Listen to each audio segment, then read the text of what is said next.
Hey, everybody, I'm Dr. Kirsten Lauritsen, and I am a functional medicine practitioner that helps athletes go from feeling fit and fatigued to feeling fit and healthy so that they can perform at their peak performance, but also do it symptom free. So, today I wanted to talk about a very specific problem that many athletes tend to have, which is, have you ever gone from aid station to aid station, essentially bathroom hopping from ba- all the way to the finish line because of something like gut pain or cramping, gas or bloating, something that's going on with your gut that's causing problems. And so I call it the bathroom hop, where you're essentially just going from aid station to aid station all the way to the finish line. And I have been there.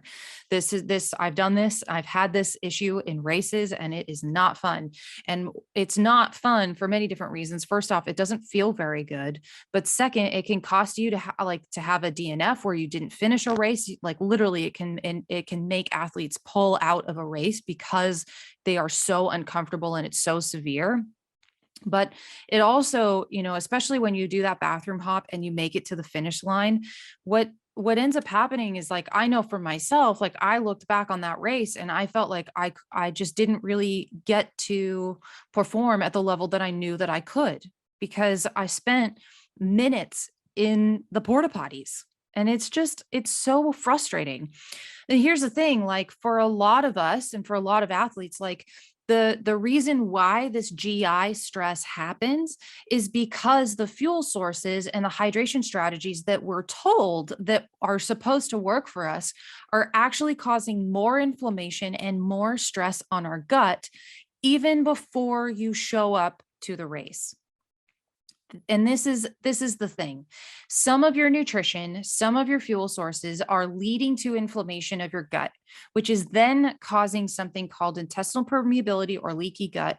And that stress on the GI tract, it can lead to inflammation in your whole body, but also, especially on race day, it can lead to you not being able to actually use the protein, the hydration, the carbohydrates that you put into your body that are supposed to be helping you perform well.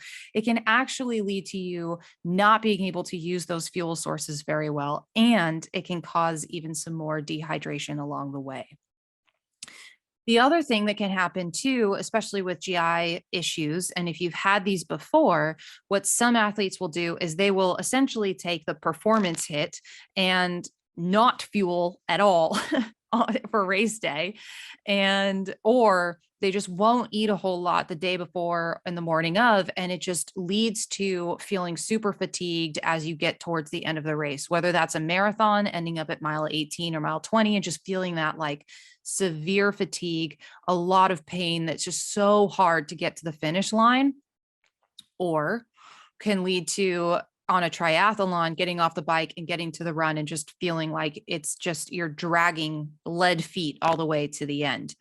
I know what that feels like. And part of it is because of just not quite getting your fueling right. So, not getting enough food in to match the pace that you're doing at the race, and not getting the right types of fuel sources that work really well for you specifically. And on top of that, there are many people that use hydration strategies that can cause GI stress, because if you put too much carbohydrate into the gut with water, it can actually cause more water to be drawn into the GI tract, causing GI stress, as well as certain types of hydration strategies can be too concentrated with certain types of electrolytes and things and lead to you actually drawing water first off into the gut, but causing more dehydration, which is the thing we're trying to prevent, right? And the thing is too, like, we do all of these things because not only are we told to, but it's also what we know we need to do, right? We need to fuel for these. We need to hydrate for these events. But what we think we need to be doing doesn't actually match all the time with what works really well and specifically for our body. In fact, it can cause more stress, it can cause more inflammation. And over time, that can lead to you feeling broken down and fatigued as you get to race day versus feeling like you are fit and healthy and you're performing at your peak performance and symptom free.